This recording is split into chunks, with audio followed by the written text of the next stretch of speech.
We provide you the platform to turn your dreams into reality. Give wings to your aspirations with KR Mangalam University.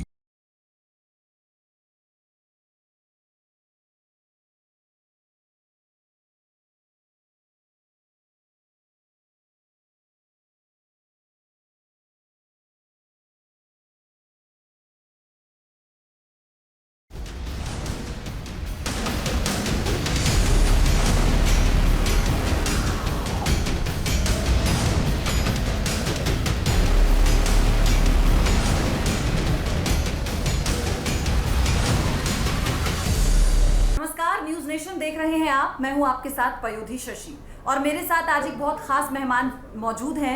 हालांकि वो किसी आजकल तो परिचय के मोहताज नहीं हैं, अनिरुद्ध आचार्य जी। स्वागत है आपका न्यूज नेशन पर एक बार फिर से। जी जी धन्यवाद। कैसे हैं आप? कृपा है। कैसा चल रहा है सब? सब अच्छा चल रहा है। आश्रम, प्रवचन, सत्संग सब? आश्रम में वृद्ध माओं की सेवा चल रही है, लगभग 300 माताएं, 300 से अधिक। अखंड रसोई चल रही है। आपने देखी यहाँ की सेवाओं को? मैंने सेवाएं देखी हैं। 30,000 लोग पर डे भोजन कर रहे हैं। 150 बच्चे विद्यार्थी हैं, पढ़ रहे हैं।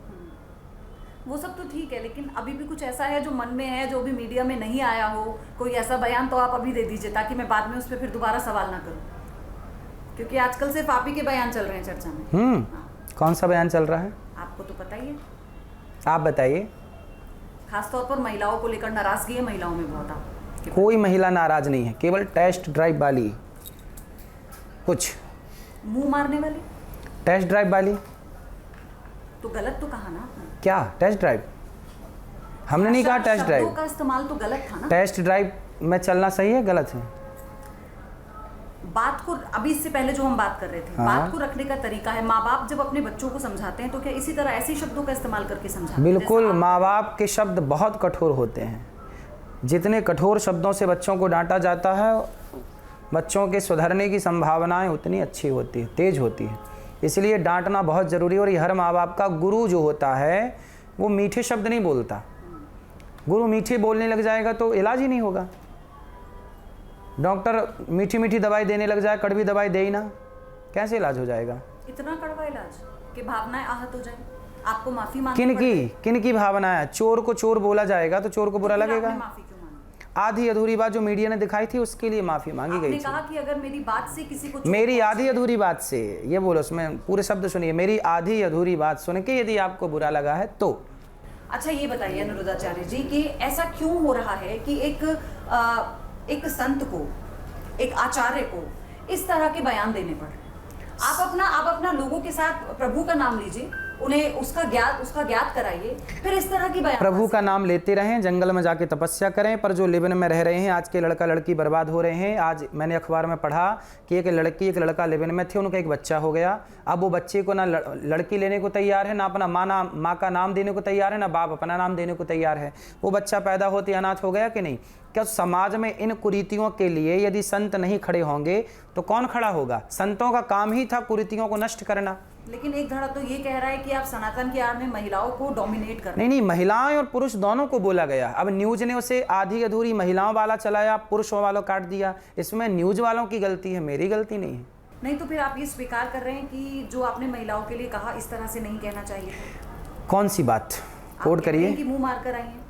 जो पुरुष 4 स्त्रियों के साथ संबंध रखता है, जो स्त्री 4 पुरुषों के साथ संबंध रखती है, गांवों से यही बोलते क्यों मुंह मार रहा है, क्यों मुंह मार के आ रहा है? तो पर नारी पर पुरुष जहां भी चरित्रहीनता है उसे गांव की देसी भाषा में मुंह मारना बोला जाता है। एक बात बताइए मुझे, आप गांव की भाषा की बात कर रहे हैं, आप ये कह रहे हैं कि पिछले ज़माने में पहले ऐसा हुआ करता था, सालों पहले ऐसा हुआ करता था। आपने बहुत सारी बातें कही। सालों पहले तो मोबाइल भी नहीं था, सालों पहले तो कंप्यूटर भी नहीं था। ठीक है। और जिस तरह से हम आधुनिक हुए हैं, लोगों को ये समझ में आया है, उनके अधिकारों की बात उन्हें समझ में आई है। महिलाएं कौन सा अधिकार, किस अधिकार की, कौन से अधिकार की? पहले भी महिलाओं को जब उनसे उनकी इच्छा नहीं पूछी जाती थी कि इस लड़के से शादी करनी है नहीं करनी, स्वयंवर होते थे। कितने गलतफहमी में जी रहे हैं आप लोग। हाँ तो आप भी करिए, कौन मना करेगा? आप भी करिए स्वयंवर। मैं आपकी इस बात से इत्तेफाक रखती हूँ आचार्य जी, मैं इत्तेफाक रखती हूँ। स्वयंवर हुआ करते थे, आज भी हो सकते हैं, चुना था, आज भी हो सकता है, वो आज हो सकता है, लेकिन आज भी स्वयंवर होते हैं। लड़का 10 लड़कों की फोटो दिखाई जाती है, बेटा ये पसंद है, बेटा ये पसंद है, बेटा ये पसंद है। आज भी वही है, बस तरीके बदल गए। पहले लड़की माला लेके चलती थी, आज मोबाइल पे चल रही है, फोटो लेके किस पे माला पहनाऊं, किस पे माला पहनाऊं, आज भी एक ही है। हाँ तो सही है ना, तो क्या गलत है इसमें, आपको आपत्ति क्या है? नहीं, मुझे आपत्ति नहीं, मैं तो आपकी आपत्ति की बात कर रही हूँ। अगर किसी को वर चुनने का हाँ तो क्या दिक्कत है? तो वर चुनने के लिए मैंने कब बोला कि मत चुनिए? मैंने कब बोला कि कुंवारी बैठी रहिए? आप ये कह रहे हैं, आप ये आपने ये कहा ना हमारे गांव की भाषा है, पहले ऐसे हाँ, हुआ भाषा करता गांव था, की है, पहले वैसे हुआ करता था। तो अब जब आधुनिक युग आया है, ठीक और है, उसमें लोगों को अपनी इच्छा अनुसार अपनी चीजें करने का, जो हर एक मनुष्य का करिए अधिकार है, क्या दिक्कत है? है? उससे आपको क्या दिक्कत? हमें कहाँ दिक्कत है? तो फिर आप क्यों बोल रहे हैं ये सब बातें? अगर आपको दिक्कत नहीं आप है, बताइए। देखिए, आप अब कह रहे हैं कि आपको दिक्कत नहीं है। अगर आपको दिक्कत नहीं है तो फिर इस तरह की भाषा हम तो उनको समझा रहे हैं जो कथा सुनने आते हैं, भाई तुम ना चलना इस टेस्ट ड्राइव के माहौल में, हम तो उनको समझाते हैं। तो हम घर घर जाके तो नहीं बोल रहे हैं कि आप सुधर जाओ, आप ठीक हो जाओ। हम जो हमारे पास आ रहे हैं उन्हें हम समझा दे रहे हैं कि बेटा आप बिल्कुल संस्कारी रहना, आप लिवन में न रहना, लिवन में जब रहने का टाइम मन करने लग जाए उस समय विवाह कर लेना, पत्नी के संग रहना। हम क्या गलत कह रहे हैं?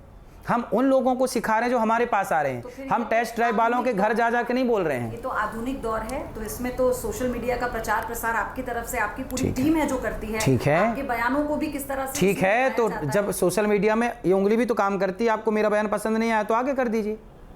नहीं, ये तो फिर समाज में सब कहेंगे ना आचार्य जी, आप किस पद पर हैं, आपके कितने फॉलोवर्स हैं। आप सोचिए कि फिर तो राह चलता आदमी भी ये कह देगा ना कि कुछ ये तो मेरा अधिकार है, आप हटा दीजिए मेरे, अगर आपको मेरा बयान अच्छा नहीं लगता तो उसको आगे। हाँ हाँ बिल्कुल, जो अच्छी भाई आपको अच्छा नहीं, माँ बाप कहते हैं बच्चे को मोबाइल मत चलाओ, तो क्यों कहते हैं? बच्चे के भले के लिए। ऐसे गुरुजन जो कहते हैं वो समाज के हित के लिए कहते हैं, समाज का अहित कभी नहीं चाहते। समाज का अहित वो लोग चाहते हैं जो भारतीय संस्कृति को पश्चिमी देशों से तौल करके देख रहे हैं। ये हमारा भारत, हमारी संस्कृति ये इजाज़त नहीं देता कि आप विवाह के पहले या विवाह के बाद अपनी पत्नी के सिवा, हम किसकी पूजा करते हैं? राम की। राम क्या पर नारी को कभी देखते हैं? सीता क्या पर पुरुष को कभी देखती हैं? हमारे देश में जब राम और सीता की उपासना होती है तो हम पर नारी और पर पुरुष के बारे में सोच कैसे सकते हैं? यदि आप सोच रहे हैं अपनी पत्नी के होते हुए, अपने पति के होते हुए पर के बारे में सोच रहे हैं तो आप गलत हैं। उस गलत को हम गलत ना बोलेंगे तो क्या हम उसे सही बोल दें? आपने जिस तरह से अभी ये बात समझाई, कि आपको नहीं लगता कि आपको अपने भक्तों के बीच में जब आप ये बात कहते हैं तो सिर्फ इन शब्दों में भी समझा सकते हैं? इन शब्दों में तो अभी समझा रहे हैं, कौन सुनेगा इन शब्दों को? तो आपको आंदोलन छेड़ना है। बिल्कुल, गलत के खिलाफ आंदोलन खड़ा होना ही चाहिए, लिव इन का विरोध होना चाहिए। तो सिर्फ क्या समाज में लिव इन ऐसा मुद्दा है जिससे आप समाज को बदल सकते हैं? बहुत सारे मुद्दा हैं, बदल सकते हैं, बहुत सारे मुद्दा हैं। जैसे बताइए। हमारे देश में शिक्षा फ्री होनी चाहिए, गरीब बच्चा भी पढ़े, प्रधानमंत्री का, मुख्यमंत्री का बेटा और रिक्शे वाले का बेटा एक साथ पढ़े, ये समानता चाहिए, है ना? तो ये समानता कैसे आएगी? समानता आएगी, खत्म करके आएगी। भाई आपने बोला कौन कौन से मुद्दा, तो मैं मुद्दे बता रहा हूँ कि एक लिव-इन मुद्दा है, एक ये मुद्दा है, तो ऐसे बहुत सारे मुद्दे हैं। नदियों को नदियों से जोड़ दिया जाए तो बाढ़ खत्म हो जाएगी, ये बाढ़ का मुद्दा आ गया। तो हर एक मुद्दे से दूसरे मुद्दे तक जाया जाएगा। तो आपकी ऐसी सोच जो आप ये बता रहे हैं अभी, कैसे मुद्दों को और मुद्दों पर काम किया जा सकता है, ऐसी सोच पर बयान क्यों नहीं आते? आते हैं, मीडिया कहाँ चलाती इन बयानों को? मीडिया तो बस वो चलाएगी जहाँ से उसको टीआरपी आनी है।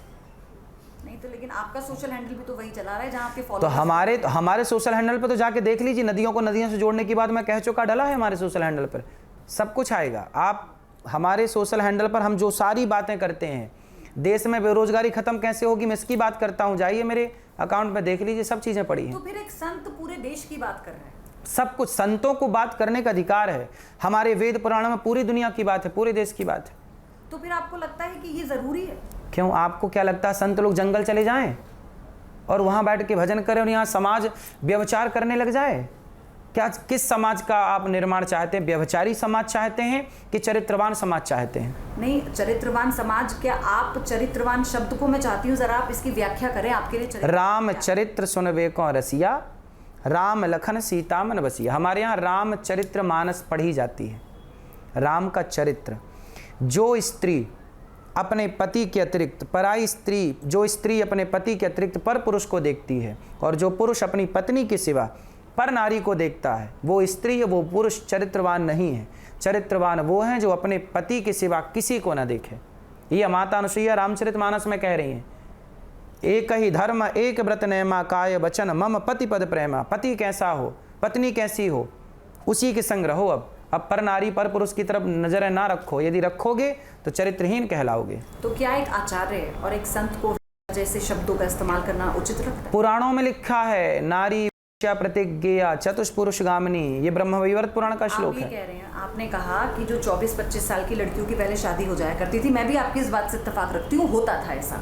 लेकिन उससे इतर आज तो आप देखिए कि 24-25 साल की लड़की किसी कंपनी की सीईओ भी बनी है। हाँ? 24-25 साल की लड़की किसी कॉलेज के प्रिंसिपल है, वाइस चांसलर है, और महिलाएं तो क्या क्या नहीं कर रही है। ठीक है, तो उन्हें कोई बुराई नहीं है, लेकिन आप वो उन्हें 24-25 साल ऐसे 24-25 साल कोट करते हैं, तो कॉलेज से लेकर स्कूल से लेकर घरों में, हर घर में कहीं ना कहीं एक उन लड़कियों के लिए था ही नहीं जो बढ़िया सीईओ बन के काम कर रही हैं, फैक्ट्रियां संभाल रही हैं, बिजनेस कर रही हैं, अंतरिक्ष में जा रही हैं, मंगल में जा रही हैं, प्लेन उड़ा रही हैं। उनके लिए था ही नहीं।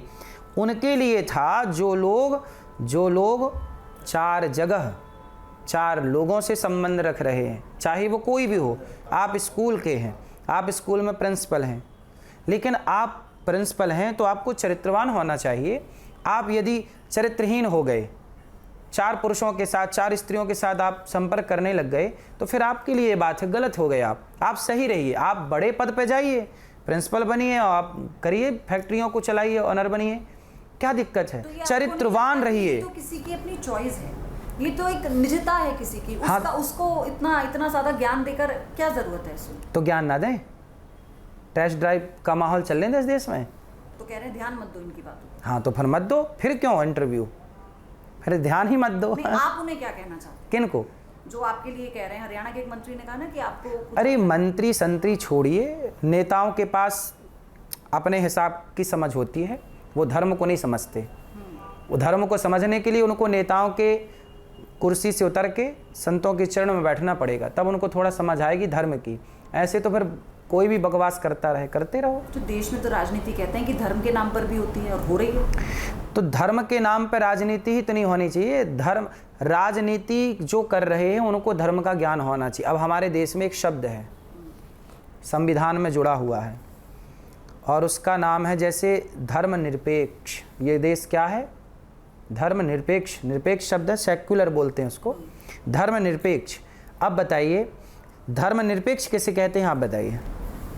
जो किसी भी धर्म को लेकर कट्टर ना हो, मतलब सब धर्मों को मानने वाला। सब धर्म को मानने वाला नहीं, मानने नहीं, ये इसका मतलब ये नहीं है। धर्मनिरपेक्ष का मतलब सर्वधर्म संभाव नहीं है। आप परिभाषा ही गलत कर रही हैं। अर्ची, आप ये कह रहे हैं धर्मनिरपेक्ष मतलब किसी भी धर्म को लेकर हम किसी भी धर्म को लेकर कट्टर नहीं हो सकते, हम सब धर्मों को मानने वाले। नहीं, ये अर्थ है नहीं। ये धर्म, ये अर्थ होता तो हम काहे को बोलते। इस शब्द का ये अर्थ नहीं है। इस शब्द का सापेक्ष का मतलब है धर्म युक्त, और निरपेक्ष का मतलब है धर्म से शून्य। उल्टा करिए, दिन का उल्टा रात करिए। सापेक्ष और निरपेक्ष। राम धर्म सापेक्ष है, रावण धर्म निरपेक्ष है। जो धर्म से चले, जो मैं आपको बहन मानता हूं, ये धर्म कहता है कि मेरी उम्र की आप हैं तो आप मेरी बहन हैं, तो ये धर्म, मैं धर्म सापेक्ष हूं कि मैं आपको बहन मान रहा हूं। पर धर्म निरपेक्ष ये हो गया कि मैं आपको बहन नहीं मान रहा हूं, आपको गलत तरीके से देख रहा हूं। ये धर्म निरपेक्ष है। तो धर्म सापेक्ष का मतलब होता है राम धर्म सापेक्ष है, और धर्म निरपेक्ष का मतलब है कि रावण। अब बताइए इस देश में धर्म सापेक्ष लोग चाहिए कि धर्म निरपेक्ष, जो धर्म को माने ही ना। अरे धर्म को आप नहीं मानेंगी तो आप बताइए, आपके पति को आप देखती हैं, आपके पुत्र को आप देखती हैं, आपके पिता को आप देखती हैं, आपके भाई को, 4 लोगों को जब आप देखती हैं तो चारों को देखने की दृष्टि एक होती है आपकी कि अलग अलग होती है? क्या आप सबको एक दृष्टि से देख सकते हैं? कोई नहीं देख सकता। फिर किसने रोका? किसने रोका? किसने रोका? वो आचरण है, हमारे नहीं, संस्कार है, हमारे वही है जिसने हमें सिखाया है। वही है धर्म। धर्म ही कहता है कि ये बाप है तो इसे कैसे देखना है, और धर्म ही है जो पति है से। इसलिए धर्म निरपेक्ष यदि हो जाएगा तो वो इंसान न रह जाएगा, वो जानवर हो जाएगा। इस बात से भी इत्तेफाक रखती हूँ। ये तो एक संत हैं जो आपने अपनी जो बात बता दी, इतने अच्छे से व्याख्या कर दी आपने, मैंने समझ ली, क्योंकि मुझे लगा अच्छा ठीक है एक संत कह रहे हैं। लेकिन मैं आपसे यही कह रही हूँ, क्या एक संत, जैसे आपने अभी इस बात की व्याख्या की, क्या आप और चीजों की व्याख्या ऐसे नहीं कर सकते? क्यों आपको कहना है किसी को, क्यों आपको ये कहना है कि मुंह मार कर आई है, क्यों आपको इस तरह की बातें करनी है कि लोगों की भावनाएं आहत हो? अच्छा ये बताइए, आज के दौर के लोग, अच्छा ये तो आप मानते हैं कि सब एक सा नहीं सोचते, आप ही ने मुझे बताया, ठीक है, सबके प्रति सबकी भावना एक सी नहीं होती, तो क्या जरूरी है कि आपके इस बयान को सब वैसे ही ले जैसे आप ही कह रहे हैं कि मेरे तो ये इंटेंशन ही नहीं थे, तो वो क्यों लेंगे इस तरह से? अच्छा मुझे आप एक बात बताइए, ना कहें तो आप मुझे डिक्शनरी से निकाल के कोई शब्द दीजिए, बताइए क्या कहें। इसका उल्लेख अगर हम करेंगे ना तो हो सकता है कि जब मैं आपसे बात करूं, लेकिन मेरा मैं एक ऐसे ओहदे पर हूं कि मुझे भी अपने शब्दों का चयन बहुत अच्छे से करना होगा, है ना। मैं वो नहीं कर सकती और मैं पीछे नहीं हट सकती आपकी तरह, मेरे तो भक्त नहीं है। अनिरुद्धाचार्य महाराज को न्यूज नेशन के तीखे सवालों का सामना करना पड़ रहा है। अब तक उन्होंने बताया कि समाज कैसे चरित्रवान बनेगा और क्यों लिव इन रिलेशनशिप से उन्हें नफरत है। आगे अनिरुद्धाचार्य महाराज को किन सवालों का सामना करना पड़ा और किन विवादित बयानों पर सफाई देनी पड़ी, वो आपको दिखाएंगे। लेकिन उससे पहले हम आपको बता दें क्यों ये कथावाचक अक्सर अपने बयानों को लेकर सोशल मीडिया से लेकर टीवी की दुनिया तक छाए रहते हैं। अनिरुद्धाचार्य महाराज सनातन के प्रचार प्रसार और धर्म कर्म के कामकाज के लिए जितने मशहूर हैं, उतने ही उनके वीडियो सोशल मीडिया पर भी वायरल होते हैं। अनिरुद्धाचार्य ऐसे कथावाचक हैं जिनके वीडियो का इस्तेमाल कर रील्स और मीम्स खूब बनाए जाते हैं।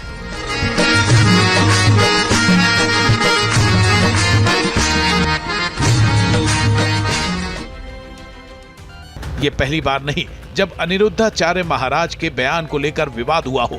कई बार महिलाओं को लेकर उनके बयान को आपत्तिजनक करार दिया गया। एक संत के तौर पर अनिरुद्धाचार्य महिलाओं के मॉडर्न ड्रेस पहनने से लेकर उनके नौकरी करने तक के विरोध में रहे हैं। ऐसे बयानों की वजह से अनिरुद्धाचार्य हमेशा सोशल मीडिया पर छाए रहते हैं। एक बार फिर जब उन्होंने महिलाओं को लेकर विवादित बयान दिया तो न्यूज नेशन ने उनसे बातचीत करने और उनके तमाम वायरल विवादित वीडियो पर सफाई मांगने की सोची। अनिरुद्धाचार्य का जब सवालों से सामना हुआ तो उन्होंने किन मुद्दे पर क्या कहा, सुनिए। क्या उन्होंने टेस्ट ड्राइव वाले बयान पर माफी मांगी, आगे देखिए।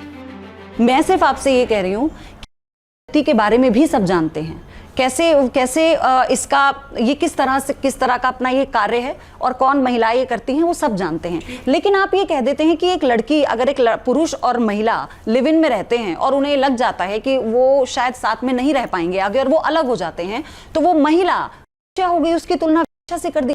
धर्म मैंने नहीं की, मैं कौन होता हूँ करने वाला? लिखा है कि वो महिला क्या कहलाएगी? आओ मैं आपको लिखा हुआ दिखा दूं। मैं चाहती हूँ कि आप ये बताएं, मुझे भी समझाएं।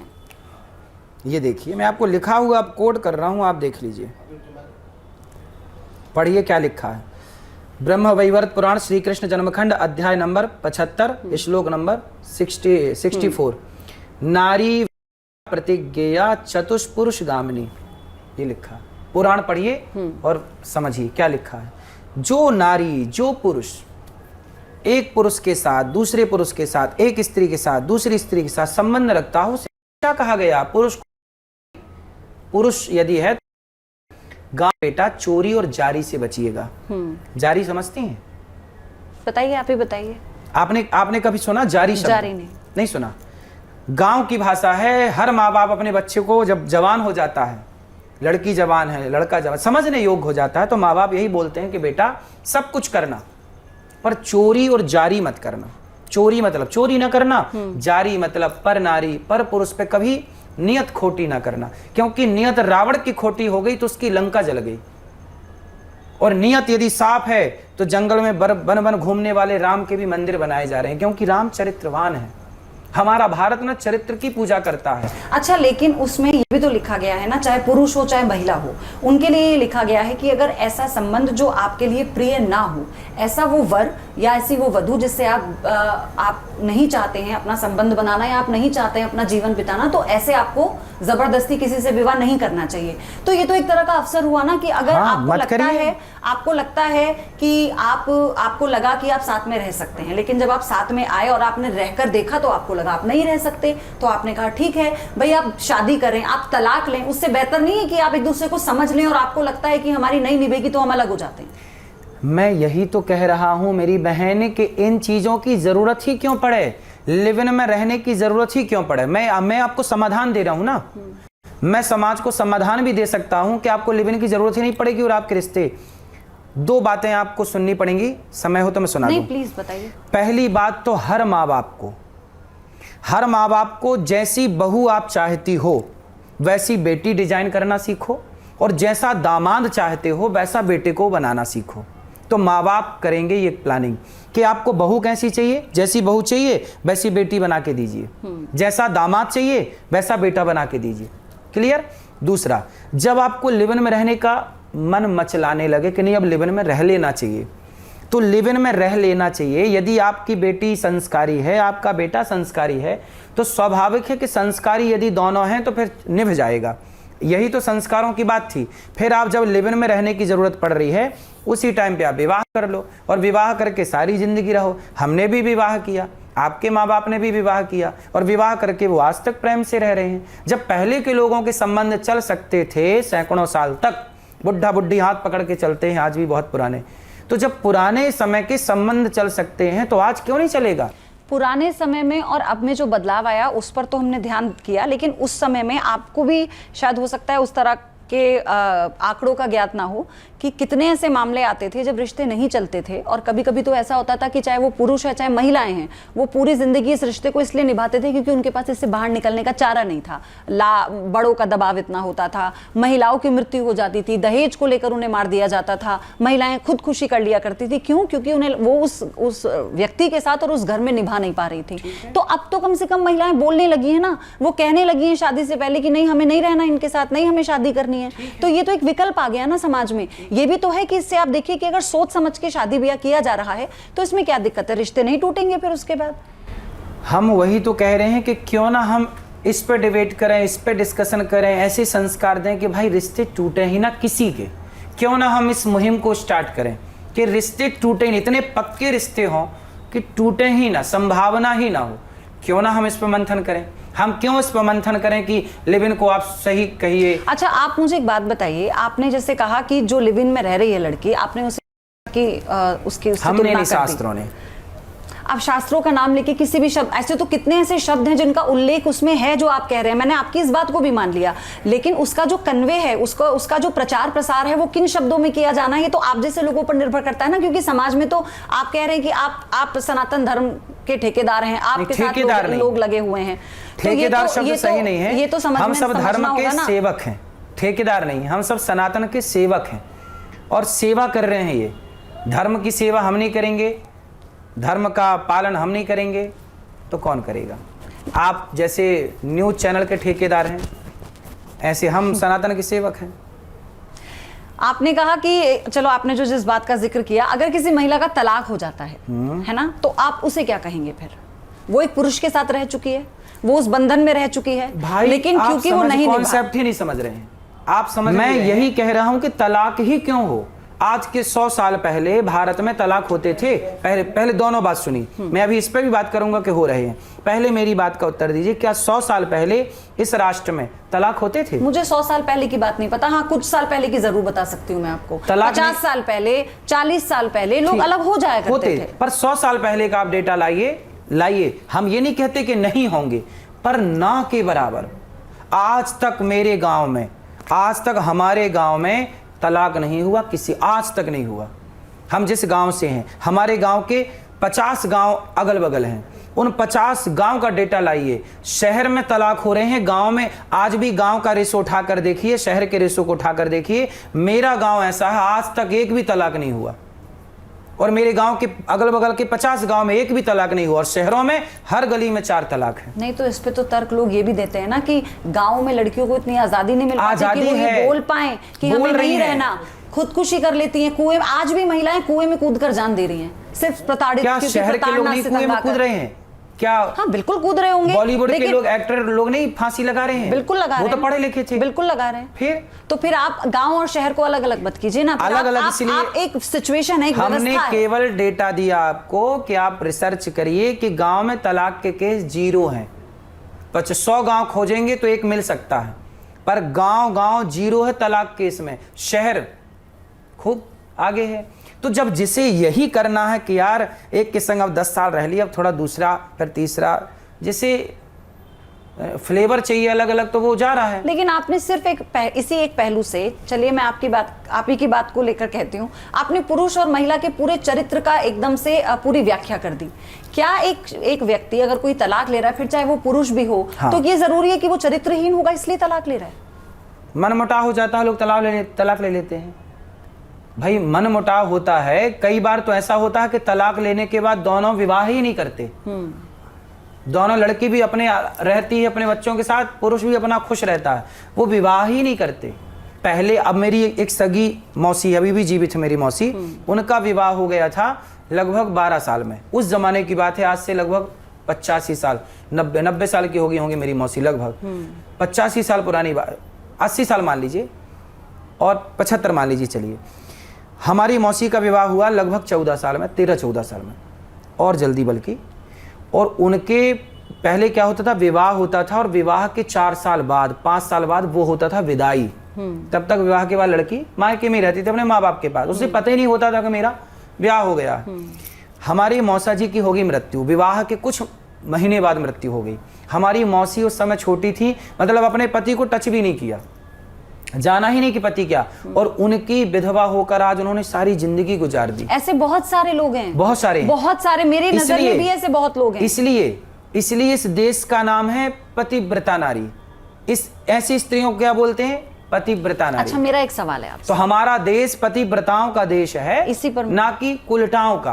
कुलटा भी एक शब्द है। तो पत्नी व्रता जैसा कोई कॉन्सेप्ट नहीं है इसमें? वही तो है पत्नी, राम पत्नी व्रता है। तो आपने कहा ना कि देखिए, आप ये कह रहे हैं कि राम पत्नी व्रता है, पतिव्रता का हमारा देश है, कुलटाओं का नहीं है। अगर अब मैं इस पर आपसे हो सकता है कि इस पर कुछ जगह पर मैं आपसे सहमत ना हूं, लेकिन वो बात नहीं है। बात ये है कि उन्होंने अगर पूरी जिंदगी बिता दी, ऐसे बिता दी, जिन्होंने शायद अपने पति से कभी खुलकर बात भी नहीं की होगी। पहले की महिलाएं तो आपने भी अपनी दादी को देखा होगा, हमने भी देखा होगा, कितने लाज शर्म में रहा करती थी, घर परिवार बहुत बड़ा होता था।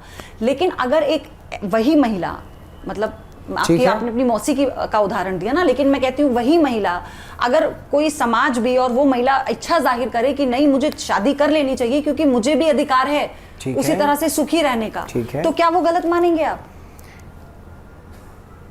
या पूरा जीवन जिस व्यक्ति के साथ यहाँ दो दृष्टियां देखिए, यदि धर्म से पूछेंगी मेरे से तो वो गलत है, पर व्यवहार से पूछेंगे तो आजकल जैसे पुनर्विवाह होता ना पुनर्विवाह, कि भाई लड़की जवानी में विधवा हो गई, छोटी उम्र में विधवा हो गई, ससुराल गई और 2 दिन बाद विधवा हो गई। ऐसी उम्र की लड़की और लड़कों के लिए पुनर्विवाह की समाज में मान्यता है कि बेटा पुनर्विवाह कर लो। पर ये सामाजिक मान्यता, मैं इसे गलत नहीं कह रहा हूं, आप पुनर्विवाह कर लीजिए, सामाजिक मान्यता है, लेकिन जब आप इसे धर्म से फिर पूछेंगे तो धर्म इसकी इजाजत नहीं देगा। तो धर्म को यदि आपको फॉलो करना है तो धर्म तो इजाजत नहीं देता, पर समाज इजाजत देती है कि भाई ये लड़की सारी जिंदगी कैसे रहेगी या ये लड़का सारी जिंदगी कैसे रहेगा, तो करा दो विवाह। तो ये समाज का आचरण हुआ, तो अच्छा आचरण हुआ। तो 2 पक्ष हो गए ना बहन। समझो, यदि आप सामाजिक इन बातों को कह रही हैं तब तो सामाजिक हिसाब से ठीक है, पर धर्म के हिसाब से पूछ रही हैं तो अभी भी गलत है। धर्म इसकी इजाजत नहीं देता। धर्म कहता है कि यदि आपका पति मर गया है, आपकी पत्नी की मृत्यु हो गई, तो आपको सारी जिंदगी ऐसी रहना है, क्योंकि आपको चरित्रवान रहना है और भगवान में मन लगाइए। मीराबाई ने पति से मन हटाया, परमेश्वर से मन लगाया। तो क्या अच्छा ये धर्म कहता उसी दौर में व्यवहार, अच्छा उसी दौर में आप इस बात से इत्तेफाक रखेंगे, उसी दौर में अगर पत्नी की मृत्यु हो जाए तो पति की दूसरी शादी कर दिया। राम ने कहा की, राम तो प्रभु है ना, हम तो इंसान हैं, वो देवता है, हम इंसान हैं, वो भगवान हैं। और ऐसा भी हुआ करता था, मैं आपको, ये तो प्रथा है, मैं बताऊंगी आपको कि अगर संतान की प्राप्ति नहीं हुई, संतान तो बहुत दूर की बात है, अगर बेटियां हो रही हैं तो पुरुष बेटे के लिए, और वो माँ करवाती थी कि दूसरी शादी कर लो, बेटा हो जाएगा। बिल्कुल होता था। संतान की प्राप्ति नहीं होती तो वो महिला एक घर में कोने पे बैठी रहती थी और वही माँ बोलती थी कि बेटा दूसरी शादी करो क्योंकि हमें बच्चा चाहिए। होता था। तो ये तो हमारे शास्त्रों में नहीं है कि वो महिला ऐसी सजा भुगतेगी। क्यों दी जाती थी उसको? क्या उस वक्त समाज जागरूक नहीं हो रहा था? देखो, इसके लिए आपको शास्त्रों को पढ़ना पड़ेगा। गलत है। राम जी ने इन्हीं गलत चीजों का विरोध किया। जब राम जी की पत्नी सीता मैया वनवास में थी, तब राम जी ने एक यज्ञ किया था, राजसूय यज्ञ। उस यज्ञ में नियम था कि पत्नी के को नहीं कर सकते। वशिष्ठ जी ने कहा कि आपको गृहस्थ हो ना, तो यज्ञ में आपकी पत्नी नहीं होगी तो आप यज्ञ नहीं कर सकते। तो राम जी बोली मेरी पत्नी तो वनवास में है। तो गुरुजी ने कहा कि बुलवाओ। तो राम जी ने कहा कैसे बुलवाएं, बुलवाना तो संभव नहीं है। तो फिर क्या करो? तो राम जी से बोला गया कि आप दूसरा विवाह कर लो। तो राम जी ने कहा नहीं, मैं सीता के अतिरिक्त किसी नारी को नहीं देख सकता। तब क्या हुआ? सोने की सीता बनाई गई, सुना होगा आपने। तब राम के बगल में कौन बैठा? स्वर्ण की, गोल्ड सोने की सीता बना करके, और राम जी ने यज्ञ किया। उस जमाने में जो राजा लोग गलत करते थे, 2-2 ब्याह कर लिया, 10-10 ब्याह कर लिया, इन सब राजाओं के इस क्रम को समाप्त करने के लिए राम जी ने ये आदर्श स्थापित किया। इसलिए तो राम को मर्यादा पुरुषोत्तम कहा जाता है। इसलिए हम उन राजाओं की पूजा नहीं करते।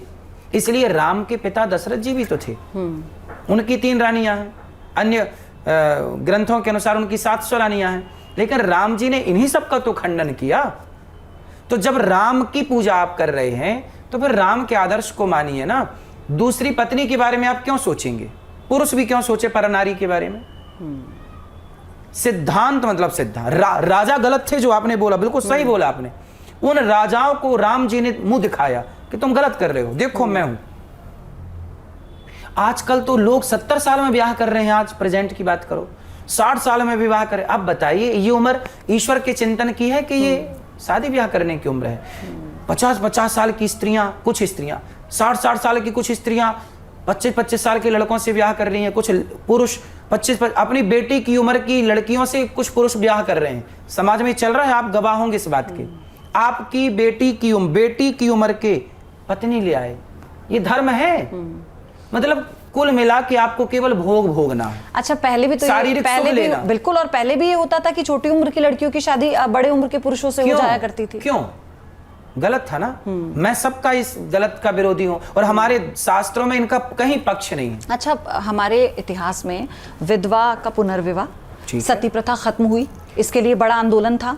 इसका पूरा इतिहास है हमारे पास। और विधवा के पुनर्विवाह का जो मैंने आपसे जिक्र किया, यहाँ एक जरा सी बात मेरी सुन लीजिए। सती प्रथा का विरोध हुआ, होना भी चाहिए। सती प्रथा गलत थी, पर याद रखिएगा, सती प्रथा हमारे शास्त्रों ने नहीं लागू की। पुरानी नहीं थी सती प्रथा, बीच में कुछ मूर्ख लोगों ने घुसा दी सती प्रथा। यदि सती प्रथा प्राचीन होती तो दशरथ जी की मृत्यु पर माता कौशल्या सती क्यों नहीं हुई? पांडु की मृत्यु पर माता कुंती सती क्यों नहीं हुई? इसका मतलब हमारे सनातन में सती प्रथा नहीं थी। बीच में सनातन को बदनाम करने के लिए कुछ लोगों ने नारियों पर अत्याचार ऐसे किया, मैं खुद परेशान हूं इन बातों से, कि नारियों को जिंदा जला दिया जाता था। कौन लोग थे वो नालायक जो नारियों को जिंदा ठूंस देते थे चिताओं पे बिना उनकी अनुमति लिए? जबकि कौशल्या मैया को तो नहीं ठूंसा गया। पांडु जी की मृत्यु हो गई तो माद्री सती हो गई। पांडु जी की 2 पत्नी थी, माद्री और कुंती। तो माद्री सती हो गई, जिसकी स्वतंत्रता थी। आपको सती होना है तो आप स्वतंत्रता है सो हो जाइए। तो सती प्रथा थी हमारे यहां, पर स्वतंत्रता थी कि आपको होना है तो होइए, नहीं होना तो कुंती नहीं हुई, माद्री हो गई। अब इसे बाद में थोप दिया, नहीं आपके तो हाथ पांव बांध के हम चिता पे डालेंगे और आपका मुंह भी बंद कर देंगे। ये तो गलत था ना। और विधवा पुनर्विवाह, मैंने बोला तो कि शास्त्र इजाजत नहीं दे रहे हैं, लेकिन समाज ने बैठ के निर्णय लिया कि कर लेना चाहिए, क्योंकि जिंदगी है। तो लिव इन पे अगर माँ बाप इजाजत दे रहे हैं और उनका आसपास का समाज इजाजत दे रहा है, यदि आप लिव इन में हैं और उसी लड़की से आप ब्याह कर रहे हैं, उसी जैसे आप किसी पुरुष के संग लिव इन में और आपने ब्याह कर लिया, तो मुझे कोई आपत्ति नहीं है। लेकिन जरा सोचिए कि आज आप इसके संग रह लिए, कल उसके संग रह लिए, उसके संग रह लिए, तो बताइए जब आप किसी की फाइनली पत्नी होंगी तो आप उसके लिए पवित्र होंगी? नहीं, आप मुझे ये बताइए कि ये अधिकार आपको किसने दिया? अरे अधिकार किसने दिया बताइए? शास्त्र ने अधिकार दिया कि भाई समाज को सुधारिए। आप शास्त्रों के ठेकेदार थोड़े हैं भाई, ठेकेदार नहीं है, सेवक हैं। तो सेवक हैं, सेवक फिर तो सेवा ही तो कर रहे हैं। बोल ये बोल कैसी के सेवा हुई? ये सेवा, वो आपकी सेवा है जो आप गायों की करते हैं, वो आपकी सेवा है जो आप बूढ़ी माओं की करते हैं। शास्त्रों को पढ़ाना, ये भी सेवा। मास्टर क्या कर रहे हैं? टीचर लोग क्या कर रहे हैं? टीचर क्या कर रहे हैं? टीचर सेवा ही तो कर रहे हैं। जो पढ़ा, जिस विषय को, आप गणित के टीचर हैं तो आप गणित की सेवा कर रहे हैं। देखो टीचर, लेकिन बच्चों को आचरण कैसे ठीक करना है वो सिखा रहे हैं, उन्हें ये बता रहे हैं कि वो कितने स्वतंत्र हैं, उनका अधिकार क्या है। टीचर और गुरु में अंतर है, टीचर और गुरु में बहुत अंतर है। इसके लिए ये बातें आपके बस की नहीं है। मैं कह तो रहा हूं कि चलते फिरते पीएचडी नहीं हो सकती ना। आप कहोगे जी पीएचडी हो जाए। ऐसे इन बातों को समझने के लिए अपने अभिमान के सिंहासन से उतर के गुरु की शरण में जाना पड़ता। मीराबाई कहती हैं कि वस्तु अमोलक दी मेरे सतगुरु, करी कृपा अपनायो पायो जी मैंने राम रतन धन पायो। तो गुरु के पास बैठेंगे, समझेंगे, तब ये शास्त्रों का निष्कर्ष निकाल पाएंगे। यूं चलते फिरते आपको शास्त्रों का बोध नहीं हो सकता। नहीं, शास्त्रों के डीप में या शास्त्रों के अध्ययन पर तो मैं जा ही नहीं रही हूँ। तो मैं जाओ, तो सिर्फ ये कह जब रही हूँ, तक जाओगे नहीं तो आपके प्रश्नों के उत्तर नहीं मिलेंगे। मैं तो आपसे ये कह रही हूँ कि आपने कहा ना कि मैं सेवक हूँ, मैं सेवा कर रहा हूँ, तो आप ही की भाषा पे और आप ही के शब्दों के चयन पे बवाल क्यों होता है? फिर इतने सेवक, इतने संत हैं जो इतनी अच्छी अच्छी बातें सिखा रहे हैं। प्रेमानंद जी के बयान को लेकर भी विवाद हुआ, लेकिन उनका पूरा बयान विस्तार से आया तो लोगों ने उस बयान का भी खंडन किया कि नहीं, इसको गलत तरीके से प्रस्तुत किया गया। तो ऐसा क्यों है कि आप ही के बयान को लेकर लोगों में रोष है, महिलाओं में रोष है, राजनीतिक नेता इस पर टिप्पणी कर रहे हैं? चोर को चोर कहोगे तो बुरा लगेगा, बस। आप चोर को चोर कह देंगे तो चोर ही बुरा मानेगा, जो चोर नहीं है वो बुरा नहीं मानेंगे। तो बहुत सारे लोगों ने इस बात का सपोर्ट किया जो हमने कहा कि लिव इन में रहना गलत है। अब जो विरोध किए तो चोर को चोर कहोगे तो बुरा लगेगा। आप कह रहे थे कि सबको साथ लेने की बात आप कर रहे थे, आप समाज में एकता की बात कर रहे थे। आपका बहुत पुराना वीडियो था अखिलेश यादव के साथ जो हाल ही में वायरल हो रहा था, उसमें उन्होंने कहा कि अब हमारे रास्ते, इसलिए हमारे रास्ते अलग हैं। वो विवाद क्या था, जरा मैं चाह रही हूँ आप समझाएं, क्योंकि हालांकि वो वीडियो मैंने देखा। वो विवाद ही नहीं है, वो कोई विवाद नहीं है। उनके रास्ते अलग, हमारे रास्ते अलग। उन्होंने कहा, पता नहीं, वो ये सवाल उनसे पूछिए कि कौन से रास्ते। नहीं, मैं इसलिए थोड़ा आश्चर्य में थी कि सिर्फ कृष्ण भगवान का उन्होंने आपसे नाम पूछा पहला, और उस पर आपने थोड़ा सोचा और आपने थोड़ा बताया, और उसके बाद उन्होंने आपके शायद कंधे पर हाथ रखा ना, फिर बोले कि चलिए कोई बात नहीं, आपके रास्ते अलग, हमारे रास्ते। तो ऐसा क्या था? कोई कुछ पुराना अभी विवाद था क्या? कोई पुरानी बातचीत? हमारी तो पहली मुलाकात थी, वो तो हमें जानते ही नहीं। देखो, नेता है बड़े, वो सामान्य व्यक्ति को थोड़ी जानते हैं, हमें थोड़ी जानते हैं वो। आप सामान्य कहाँ हैं आचार्य? अरे भगवान, हम घर घर में आपके प्रवचन चल रहे हैं, लोग, मैं देख रही हूँ यहाँ पे। वो नेता हैं इतने बड़े, मुख्यमंत्री रह चुके हैं, वो हमें क्यों जानेंगे? हम तो रास्ते में मिल गए उनको। हम रास्ते में जा रहे थे कथा सुनाने, तो गाड़ी से थोड़ा मन हुआ कि उतर के पैदल चले, तो हम पैदल जा रहे थे, तो उनका काफिला निकला तो वो भी उतर गए और यहाँ भेंट हो गई। वरना हमारी और उनकी कोई पहचान। तो उसके बाद कभी दोबारा कोई बातचीत या भेंट हुई आपकी? नहीं, कोई भेंट नहीं हुई। हमारी कोई पहचान नहीं है उनसे, हमारे नेताओं से कोई पहचान नहीं। हम सरपंच तक, हम नहीं जानते कि यहाँ के सरपंच कौन है और विधायक कौन है। हम कोई नेता, सरपंच को नहीं जानते, विधायक को नहीं जानते, तो इतने बड़े नेता कौन को जानेंगे? पार्षद कौन है हमें ये नहीं पता। हम तो पार्षद लेवल के लोगों को भी नहीं जानते, तो इतने बड़े मुख्यमंत्री को हम कैसे जानेंगे? अच्छा, तो फिर क्या सोचते हैं आप उनके बारे में, अखिलेश यादव के बारे में? जब उन्होंने ऐसा कहा तो हम भगवान के बारे में सोचें, किसी नेता के बारे में क्यों सोचें? अच्छा, कौन है आपका पसंदीदा नेता वैसे? नेता सभी अच्छे हैं, अपनी अपनी जगह सब काम कर रहे हैं, कोई नेता बुरा थोड़ी होता है। अभी तो आप कह रहे थे उनको ज्ञान नहीं है, शरण में जाएं। हाँ, तो नेता ज्ञान तो नहीं होता ना। धर्म का ज्ञान तो है ही नहीं ना।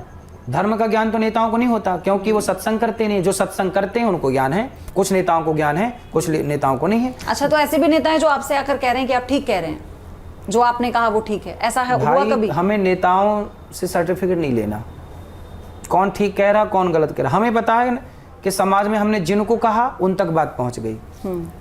इसके लिए तो आपने अपने जितने भी अभी तक बयान दिए हैं, उनमें से ऐसे किसी बयान पे है कि आपको खेद हो और आपको लगे कि नहीं, मुझे ये नहीं कहना चाहिए था, तो इसलिए मैं खेद व्यक्त करता हूं? मतलब मैं चाहती हूं कि आप इस बात को भी स्पष्ट कर दें हमारे दर्शकों को भी। कुछ बातें ऐसी हैं कि जब जहां गलती होती है तो वहां हम गलती स्वीकार करते हैं, जहां गलती नहीं होती वहां क्या स्वीकार? जैसे अब आप बताइए कौन सा सुनना है? जैसे आपने एक वो महिलाओं को लेकर वो बयान दिया था कि महिलाओं के लिए जो मुसीबत है वो उनकी खूबसूरती ही है। वो तो देखो, वही फिर बात बोलेंगे किसके लिए आपको लोगों को सत्संग करना पड़ेगा, पढ़ना पड़ेगा। आचार्य जी, पूरी दुनिया एक पैमाने पे आप नहीं, सारी उंगलियां एक सी नहीं होती हैं, आपको स्पष्ट करना होगा कि हमारे भाव को समझने के लिए आपने अभी माँ का उदाहरण मेरे को दिया था, जब आपने कहा था ना, जब आप हमारे स्टूडियो में भी कई बार आए, उस वक्त भी आपने उदाहरण दिया था कि बच्चा जब माँ से भोजन मांगता है तो वो जो क्या, वो पानी भी कहता है तो वो भोजन को भी पानी कहता है ना, ऐसे कहता है, मम कहता है कि मम पिला दो मुझे, पानी पिला दो मुझे। तो ये जो दुनिया में जितने भी लोग हैं, ये सब तो शास्त्रों का अध्ययन नहीं कर पाएंगे उस तरह से। इसलिए सत्संग करें, संतों की बात में अगर आप सुनें। फिर ऐसी भाषा बोलेंगे तो वो कैसे आएंगे आपके पास? भाई, ऐसी भाषा से सुधर रहा समाज तो बिल्कुल सुधार। भाई, अगर आप डंडा लेकर ही बैठ जाएंगे तो लोग डर के मारे अंदर ही नहीं आएंगे। मास्टर पहले डंडा लेकर पढ़ाते थे, अब नहीं है डंडा की परंपरा। वरना पहले हमारे टीचर जी ने हमें 8 डंडा मारना था, एक गलती होने पर 4 डंडा, इसमें 4 फिक्स थे, 8 डंडे, तब हम लोग पढ़े हैं। तो आप, अच्छा मैं फिर आपसे वाली बात कह रही हूँ, क्योंकि मैंने आपका खेद वाला वीडियो हमने खूब चलाया, हमने बताया, आप ये नहीं कह सकते कि किसी ने कोई एक पक्ष सुना। आपने वाली बात, ठीक है, आपने मुंह मारने वाली बात, ठीक है, सुंदरता वाली बात, लिव इन वाली बात जो उससे जुड़ी हुई है, तो क्या आपने जिस तरह की भाषा का इस्तेमाल किया, आपने जिन शब्दों का इस्तेमाल किया, या जिन लोगों को, जिन महिलाओं को इसे लेकर बुरा लगा, क्योंकि जो महिलाएं ये कहती थी कि नहीं, मैंने ऐसे लोग भी देखे हैं जो ये कहते थे कि नहीं वो इतने इतने युवा हैं और ऐसे उसमें वो इतना सत्संग कर रहे हैं, लोगों को जागरूक कर रहे हैं, आज उनकी सोच बदल गई कि तो ऐसी भाषा का इस्तेमाल कर रहे हैं। क्या कहना चाहते हैं आप? सोच क्या बदल गई? मतलब आपको हम कह रहे हैं कि चरित्रवान बनिए, तो उसमें सोच बदल गई। अरे चरित्रवान बनिए, ये आपके लिए हितकर है, समाज के लिए हितकर है। यही मैंने तब कहा था, यही अब कह रहा हूं। इस मुद्दे पर केवल चरित्रवान बनाना है समाज को। चरित्रवान बनिए, जिससे लिव इन में रहते हैं उससे विवाह करेंगे तो ठीक है, पर आप लिव इन में एक के संग, दो के संग, चार के संग रहेंगे, वहां आप गलत हैं। मैंने पूरा विस्तार से सब कुछ आपको बताया। अब भूख लगी है, अपने किसी बयान पर आप माफी मांगना चाहते हैं? अभी कोई ऐसा बयान नहीं है जिस पर माफी मांगी जाए। अभी समाज के हित के लिए सब बोला गया है, तो जिससे समाज का हित हो वो सही है। जिसके लिए माफी मांगनी चाहिए थी वो माफी मांग चुके हैं। अभी जो बोला गया है केवल इसलिए कि आप चरित्रवान बने, आपकी बेटी, आपका बेटा, समाज चरित्रवान होगा तो हम रामचरित्र सुनबे को रसिया। चरित्रवान राम के देश में रहते हैं, इसलिए हमें चरित्रहीन नहीं होना चाहिए।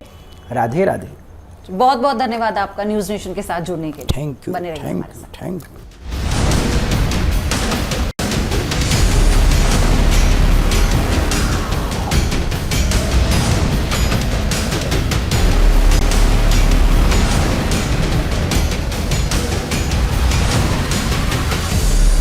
जहाँ भक्ति है हर शब्द में, कथाओं में छिपे हैं दिव्य रहस्य और ज्योतिष देता है जीवन को दिशा। धर्म से जुड़ी हर बातों को जानने के लिए हमारे चैनल स्तुति को सब्सक्राइब करें। चैनल पर जाने के लिए इस लिंक पर क्लिक करें।